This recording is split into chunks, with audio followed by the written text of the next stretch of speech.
नमस्कार, आपका अपना ही चैनल सीटेट राजा में आपका स्वागत है। आज का वीडियो बुद्धि इंटेलिजेंस के बारे में शुरू करते हैं। धमाकेदार वीडियो एनसीईआरटी पैटर्न पे है। आज बुद्धि से रिलेटेड जितने भी क्वेश्चंस है आपके पूरा का पूरा शॉर्ट आउट इस एक वीडियो में हो जाएगा। अभी तक हमारे चैनल को सब्सक्राइब नहीं किया तो सब्सक्राइब करें और बेल आइकन को जरूर दबाएं। दोस्तों शुरू करते हैं। बुद्धि इंटेलिजेंस समस्याओं को सुलझाने में मदद करता है। जी हाँ दोस्तों, जो बुद्धि होता है वो हमारा समस्याओं को सुलझाने में मदद करता है। बुद्धि से ही व्यक्ति तर्क करता है। बुद्धि एक मल्टी डायमेंशनल और कठिन योग्यताओं का एक सेट है, एक समुच्चय है। बुद्धि स्थायी और परिवर्तनशील भी होता है। दोस्तों स्थायी तो है, कुछ जैसे आप माइंड्स बुद्धि आपके पास भी, हमारे पास भी, सबके पास भी, वो चेंज होता है, अपडेट होता है। बुद्धि अनुकूल स्थापित करने में हेल्प करता है। आप किस इन्वायरमेंट में कैसे अपने आप को ढालेंगे, इसके लिए बुद्धि आपका हेल्प करता है अनुकूलन करने में। बुद्धि के प्रकार, दोस्तों बुद्धि कितने प्रकार के हैं? थॉर्नडाइक के अनुसार बुद्धि 3 प्रकार के हैं।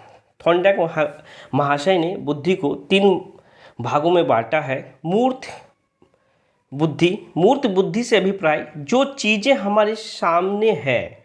मूर्त का मतलब प्रत्येक जिन चीज़ों को देखकर हम काम कर सकते हैं उसे मूर्त बुद्धि के अंतर्गत रखा गया है।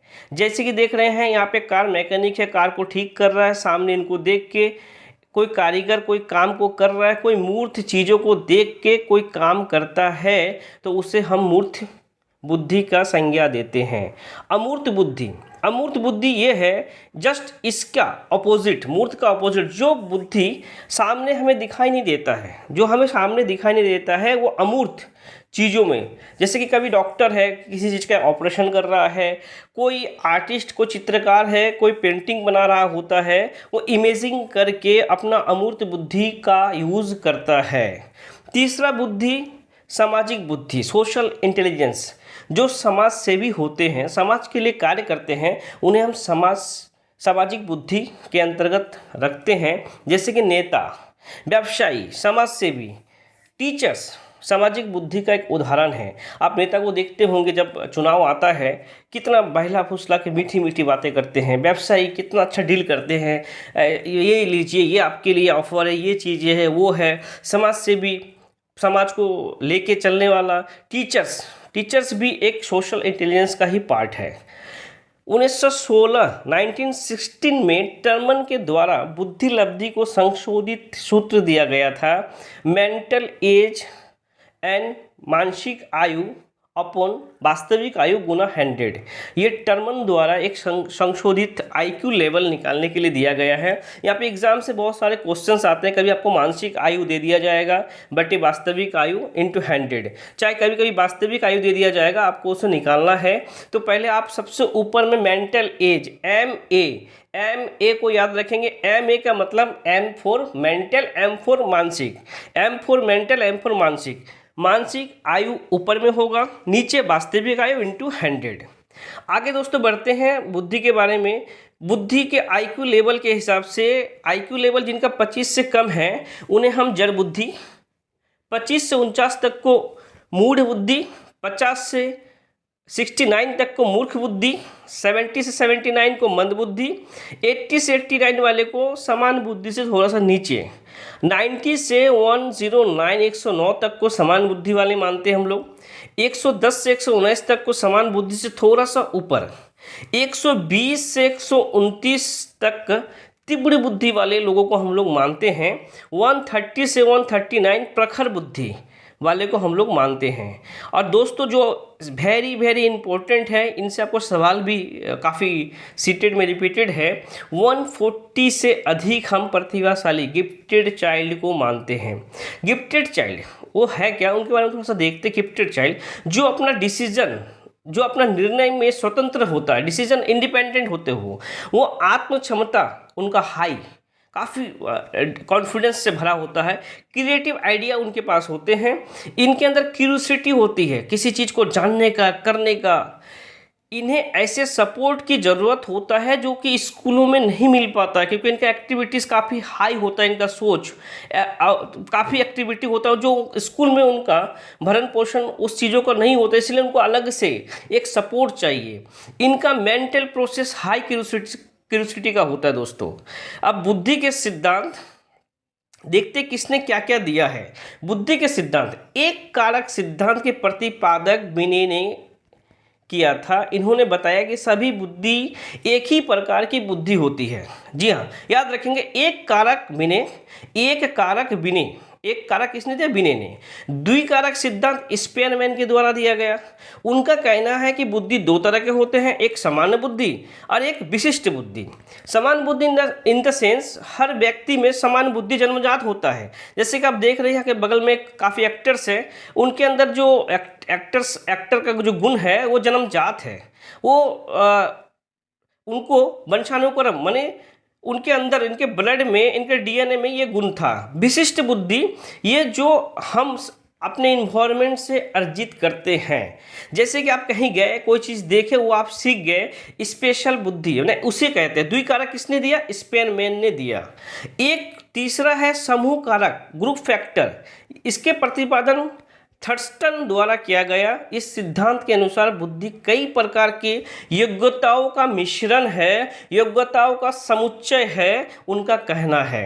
अब हार्वर्ड गार्डनर को देखते दोस्तों, यहाँ एवरी ईयर हार्वर्ड गार्डनर से ये क्वेश्चन रिपीटेड होता है। उन्होंने, हार्वर्ड गार्डनर ने बुद्धि को 8, एनसीईआरटी कहती है 8, और एक बाद में एड ऑन हुआ है दोस्तों। उनका कहना है बुद्धि कई अलग अलग प्रकार के होते हैं। पहला, शाब्दिक भाषायिक बुद्धि, हार्वर्ड गार्डनर का। जैसे कोई एंकर को आप देखते होंगे कितना बढ़िया से बोलते हैं, जी हाँ दोस्तों नमस्कार, आज का मुख्य समाचार ऐसे हैं। उनके अंदर एक शाब्दिक बुद्धि होता है। तार्किक बुद्धि, जिनके अंदर मैथ, कैलकुलेशन, ये साइंटिस्ट टाइप के लोग, इंजीनियर्स टाइप के लोग होते हैं, जिनके अंदर तार्किक बुद्धि ज़्यादा होता है। तीसरा दोस्तों, आगे बढ़ते हैं, स्थानिक बुद्धि। दोस्तों ये काफ़ी इंपॉर्टेंट है, यहाँ से क्वेश्चंस भी रिपीटेड होता है। स्थानिक बुद्धि अमूर्त तथ्यों के आधार पे मानसिक छवि बनाना। जैसे एक पेंटर को आप देख रहे हैं, ये एक पिक्चर फेस बना रही किसी का, वो उसके सामने भी नहीं है, उसकी कल्पना करके, मतलब अमूर्त चीज़ों को सोच के उसका पेंटिंग को बना रही है। इसे ही हम स्थानिक बुद्धि कहते हैं। शारीरिक गति के बुद्धि के लोग प्लेयर्स होते हैं। जैसे अब देखिए यहाँ पे हॉकी, बैडमिंटन प्लेयर्स यहाँ पे खेल रहे हैं, ये स्थानिक बुद्धि वाले हैं। संगीतमय बुद्धि सीधा, जिनका म्यूजिकल चीज़ों का आभास चीज़ों करते हैं, सिंगर होते हैं, एंटरटेनर होते हैं, कॉमेडियंस होते हैं। दोस्तों ये वेरी वेरी इंपॉर्टेंट है, 6 और 7। ये क्या है? अंतर्व्यक्तित्व बुद्धि, और एक है व्यक्तित्व बुद्धि। अंतर्व्यक्तित्व क्या है? अंतर्व्यक्ति जो दूसरे को इंटरेक्ट करता हो, अभिवादन करता हो, उनको हम अंतर्व्यक्तित्व बुद्धि कहते हैं। जैसे कि एक नेता दूसरे को आकर्षित करता है अपने बातों से, अपने और आकर्षित बातों से करना ही अंतर्व्यक्तित्व बुद्धि कहलाता है। और जैसे एक टीचर्स क्लास ले रहा होता है, पूरे क्लास को कवर करता है, वो भी अंतर्व्यक्तित्व बुद्धि के अंतर्गत आता है। जैसे नेता, सामाजिक कार्यकर्ता, टीचर्स। अब एक है अंतः व्यक्तित्व बुद्धि। इसके द्वारा खुद के साथ इंटरेक्ट किया जाता है। जैसे लोग अपने आप को खोजना, जैसे आप देख रहे हैं आध्यात्मिक गुरु जो धर्म, ज्ञान, आत्मा, परमात्मा, इनके बारे में अपने आप को खोजना, उसे हम कहते हैं अपने आप को अपने आप में ढूंढना, अपने आप को अपने आप में देखना। इस बुद्धि को ही हम कहते हैं अंतर्व्यक्ति। लास्ट 2 पॉइंट बचे हमारा। ये प्राकृतिक बुद्धि वाले, जैसे कि जो लोग किसान होते हैं, प्रकृति के बारे में इंटरेस्ट लेते हैं, जानकारी उनके पास बहुत होता है, ये प्राकृतिक बुद्धि में आता है। अस्तित्ववादी बुद्धि, ये एक एड ऑन हुआ है। अस्तित्ववादी में मतलब इस बुद्धि में हर चीज़ का अस्तित्व के बारे में सोचा जाता है। जैसे कि हम दुनिया में क्यों आए हैं, भगवान कौन है। जिन व्यक्तियों को इनका विकास होता है वो साधु संत फिलोसफर टाइप के होते हैं। दोस्तों इनका इस हार्वर्ड गार्डनर का बुद्धि का आलोचना भी हुआ है। आलोचना ये है कि हम इन्हें नाप नहीं सकते हैं, इसलिए इन्हें वैलिड नहीं माना जा सकता है कि किसी में ये बुद्धि कितना है, सिंगिंग बुद्धि कितना है, कोई प्लेयर्स का बुद्धि कितना, हम उसे नाप तोल नहीं सकते हैं, इसलिए इनका आलोचना भी हुई है। आगे पर देखते हैं त्रिआयामी सिद्धांत, थ्री डायमेंशनल थ्योरी बुद्धि के। इसके जो प्रतिपादन है पी गिलफोर्ड ने किया है। इस सिद्धांत को बुद्धि के संरचना का सिद्धांत भी कहते हैं। गिलफोर्ड के अनुसार मानसिक योग्यता प्रमुख रूप से 3 तत्वों से निर्मित है। गिलफोर्ड महोदय का कहना है ये 3 तरह का तत्व से मिलकर बना है। संक्रिया, उत्पाद, वस्तु, ये तीनों चीज को मिलाकर ही हम बुद्धि को देख सकते हैं, जिसको हम थ्री डायमेंशनल थ्योरी भी कहते हैं। स्टर्नबर्ग में बुद्धि के बारे में क्या कहा है? स्टर्नबर्ग में बुद्धि के बारे में इनको 3 भागों में बांटा है। पहला तो उन्होंने कहा अनुभविक बुद्धि, जिनको अनुभव के द्वारा जो अर्जित होता है वो अनुभविक बुद्धि। घटकीय बुद्धि जैसे व्यक्ति कोई इमेजिंग अमूर्त चीज़ों को कल्पना कर, जैसे वो पेंटर था, वो पेंटिंग बना रहा था, उसे घटकीय बुद्धि। एक है संदर्भात्मक बुद्धि। संदर्भात्मक ये है क्या कि कोई संदर्भ में कोई इंफॉर्मेशन, सूचनाओं को कलेक्ट करके और उसका यूज़ करता है, योजना बना के, प्लानिंग बना के, उसको हम संदर्भात्मक बुद्धि कहते हैं।